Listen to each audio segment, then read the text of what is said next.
শিং মাছ দিয়ে ডাঁটার তরকারি আজকে আপনাদের সাথে খুব তৃপ্তি করে খেয়ে ওঠার মতো একটা রেসিপি শেয়ার করছি। প্রথমে একটা পাতিলে পরিমাণ মতো তেল দিয়ে দিলাম পেঁয়াজ কুচি।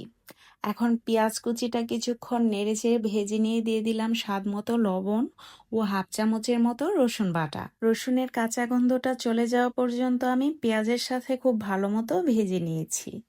তারপর দিয়ে দিলাম হলুদ, মরিচ, ধনিয়া ও জিরা গুঁড়া।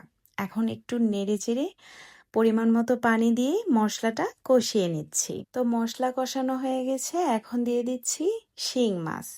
শিং মাছটা দিয়ে মশলার সাথে একটু উল্টিয়ে পাল্টিয়ে নেড়েচেড়ে 2-3 মিনিটের মতো কষিয়ে নিয়েছি।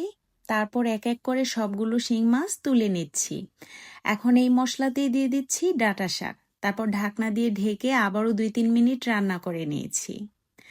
এখন একটু উল্টিয়ে পাল্টিয়ে নেড়ে ছেড়ে দিয়ে দিচ্ছি একটা টমেটো কুচি, আরও দিয়ে দিলাম 5-7টা কাঁচামরিচ, তারপর দিয়ে দিচ্ছি তুলে রাখা শিং মাছ। এই পর্যায়ে একটু আলতোভাবে উল্টিয়ে পাল্টে সবকিছু একসাথে নেড়ে চেড়ে মিশিয়ে নিলাম।